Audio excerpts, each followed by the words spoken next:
Hello everyone, this is Jim Krasinski with your week 3 screencast video.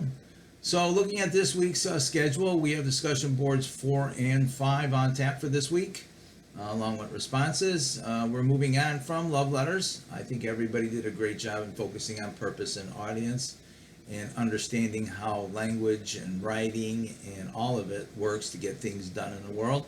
All right, so now in our literacy narrative unit, we're going to be moving towards our essay assignment. So let me get to the modules here. All right, so let's take a look at discussion board number 4.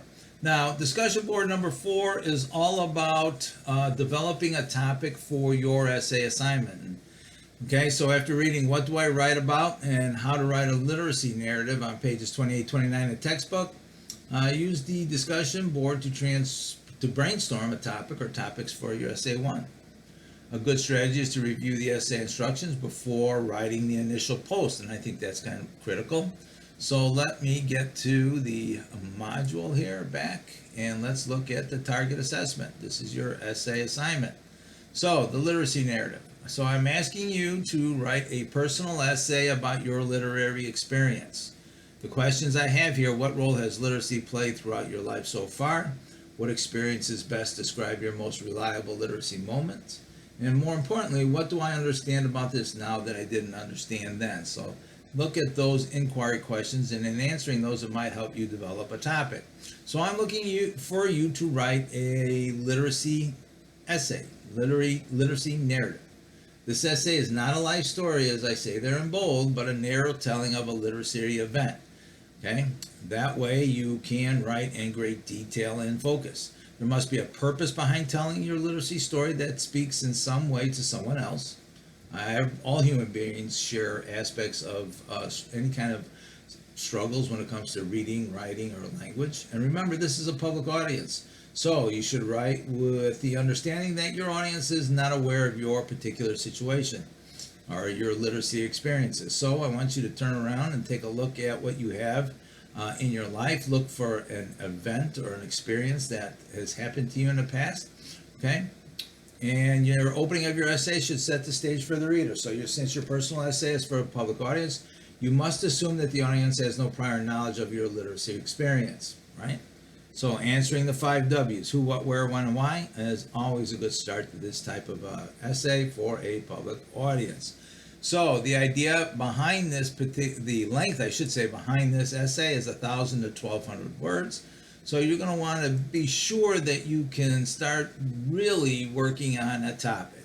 So the initial post should be 250 to 300 words discussing prompts in an organized paragraph structure by the due date listed in the syllabus, all right? You're going to have to put together 2 responses. So if we take a look at the what do I write about? Okay, I have a whole section here about what to write about literacy experiences. It could be anything that was significant in your life. If English is your second language or you come from another culture, those are always good beginnings for a literacy narrative. Okay, and then I offer here how to write a literacy narrative on page 28 into 29. I'm looking on giving you some information about writing the introduction.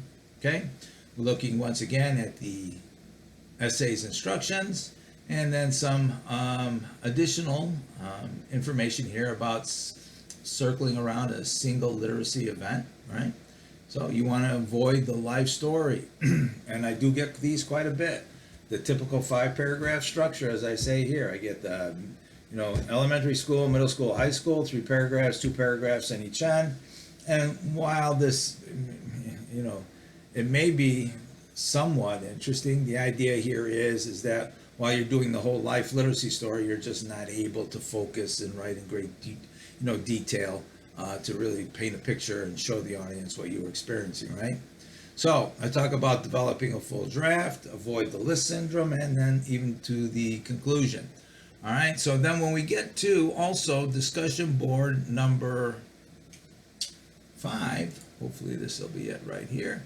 We're going to do a little rhetorical analysis on a couple of literacy narratives that I have in the appendix of the Red Comp Warrior textbook. So in this week's lecture video, I'll kind of go through those examples. I'll talk a little bit about those, a little bit more about the essay structure.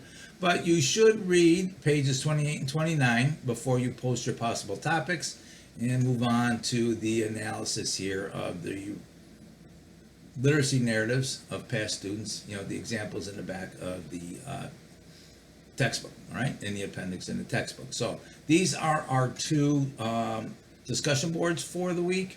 So you want to make sure that you make yourself familiar with both discussion boards, topics, and also the rhetorical analysis. Like I say, later in the week, I will upload the lecture video where I'll talk more about the essay and the examples on what to look for. Okay, so if you have any questions or issues, please send me an email. Just a reminder, I do have open office hours, Tuesdays and Thursdays, beginning in week 3, as I stated in my announcement, from 9 to 11. All the information is in the announcement, and there is the link to join the meeting right there in WebEx. All right. So, like I mentioned before, if you have any questions, send me an email. Be safe and good luck.